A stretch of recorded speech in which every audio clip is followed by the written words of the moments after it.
अस्सलाम वालेकुम guys, welcome to my YouTube channel. आज की इस वीडियो में हम करेंगे ENG 11 का रीसेंट पेपर जो है करंटली आज की डेट का, ठीक है, वो मैं आपके साथ शेयर करूंगी ताकि आप लोगों को आइडिया हो कि किस तरह से एमसीक्यूज़ पूछे जा रहे हैं, कहाँ से एमसीक्यूज़ पूछे जा रहे हैं और क्वेश्चन किस तरह से, लॉन्ग क्वेश्चन, शॉर्ट क्वेश्चन को कौन से बन रहे हैं, ठीक है, ताकि आपको कॉन्सेप्ट जो है वो क्लियर हो और अच्छे से प्रिपरेशन जो है वो आप कर सकें। तो आज की इस वीडियो में मैं 3 रीसेंट पेपर, जो करंटली पेपर जो हैं वो आपसे शेयर करूँगी, जो स्टूडेंट के आज हुए हैं और उन्होंने अपना एक्सपीरियंस जो है वो शेयर किया है, ठीक है। तो सबसे पहला पेपर हम देखते हैं कि इसमें क्या पूछा गया है।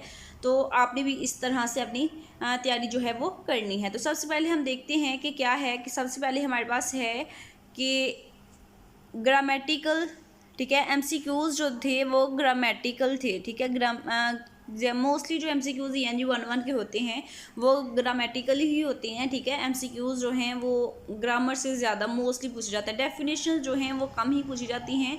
और मेरे चैनल पे एक वीडियो है ENG 11 की मिड टर्म की प्रिपरेशन के हवाले से, आप उस वीडियो को ज़रूर विज़िट करें। इंशाल्लाह बहुत हेल्पफुल रहेगी वो वीडियो आपके लिए। और स्टूडेंट्स का फीडबैक भी आया है आज के पेपर के हवाले से कि उनको उस पेपर से, उस वीडियो से पूछा गया है, ठीक है। तो नेक्स्ट देखते हैं क्या है इस वीडियो में, क्या स्टूडेंट ने हमसे शेयर किया है, क्या हमें बताया है। वो क्या है कि हमारे पास शॉर्ट क्वेश्चन जो थे वो 3 थे, ठीक है। शॉर्ट क्वेश्चन कितने थे? 3।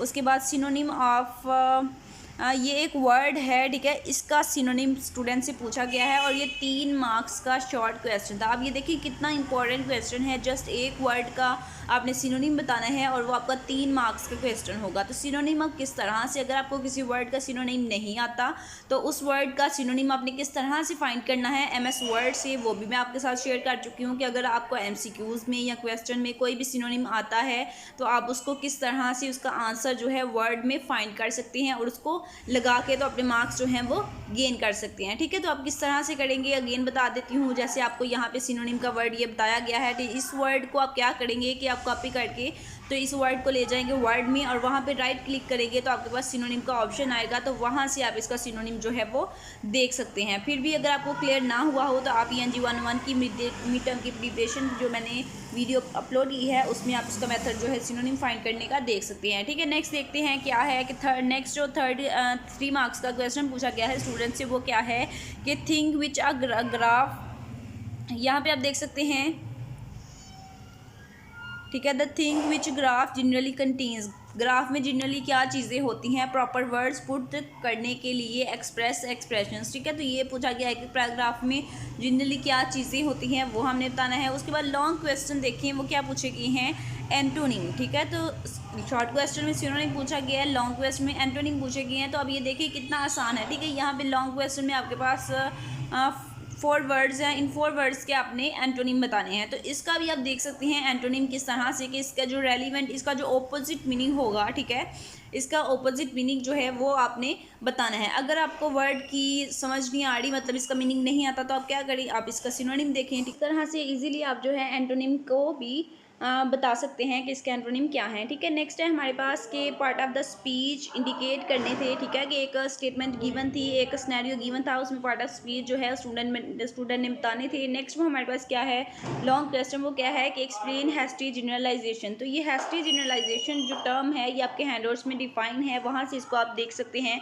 कि हैस्टी जनरलाइजेशन का आप किस तरह से डिफाइन कर सकते हैं, ठीक है। नेक्स्ट चलते हैं और पेपर नंबर 2 जो है वो देखते हैं कि उसमें स्टूडेंट ने क्या बताया है, कि उससे क्या पूछा गया था, ठीक है। तो MCQs जो हैं वो कंसेप्चुअल थे। सबसे पहले स्टूडेंट ने बताया कि MCQs जो हैं वो कंसेप्चुअल थे, कॉन्सेप्ट बेस्ड थे, इसलिए आपने डेफिनेशंस जो हैं हैंडआउट्स में उनको प्रिपेयर करना है ताकि आपका कॉन्सेप्ट क्लियर हो और अच्छे से MCQs जो हैं वो आप प्रिपेयर कर सके। उसके बाद स्टूडेंट ने क्या बताया है कि एंटोनिम सिनोनिम वर्ड्स, ठीक है, यानी कि एंटोनिम और सिनोनिम इस स्टूडेंट से भी पूछे गए हैं, इट्स मीन कि ये इंपॉर्टेंट है, सब स्टूडेंट से पूछे जा सकते हैं।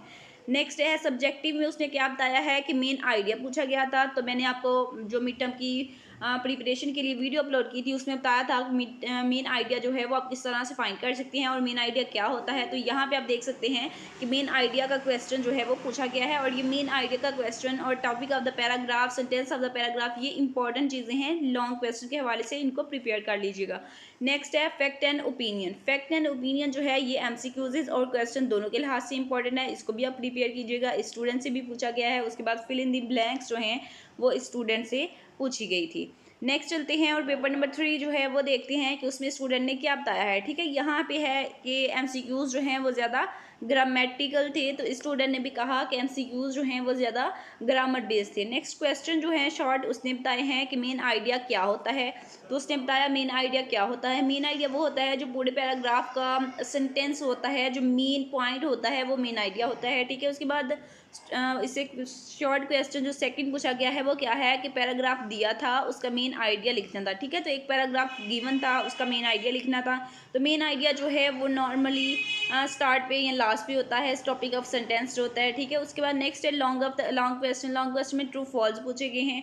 ट्रू फॉल्स किस तरह से हो सकते हैं कि स्टेटमेंट्स गिवन होंगी डेफिनेशंस की। ठीक है, और पूछा जाएगा कि ये ट्रू है या फिर फॉल है, तो वो आपने बताना है। उसके बाद प्रीफिक्सेस लिखने थे। तो अब कोई वर्ड है तो उससे पहले जो हम वर्ड लगाते हैं उसको प्रीफिक्स कहते हैं। तो प्रीफिक्स जो है वो किस तरह से लगाते हैं ये भी पता होना चाहिए। अब यहाँ पे कोई वर्ड्स 5 वर्ड्स गिवन होंगे और कहा जाएगा कि आपको इसके प्रीफिक्सेस लिखे, तो वो आपने राइट करने हैं। नेक्स्ट है कि क्लोज के बारे में लिखना था। ठीक है, तो ये क्लोज जो है ये आपके हैंड नोट्स में गिवन है, क्लोज को रीड करें। क्लोज के बारे में स्टूडेंट से पूछा गया है। तो होपफुली वीडियो जो है वो आपके लिए हेल्पफुल रही होगी और आपको आइडिया हो गया होगा किस तरह से पेपर जो है वो आपसे पूछा जाएगा। मज़ीद आपकी तैयारी जो है वो अच्छे से हो जाएगी इस वीडियो को देखने के बाद। मज़ीद चैनल को सब्सक्राइब करें ताकि मज़ीद वीडियोज़ जो हैं वो आप तक पहुँचती रहें।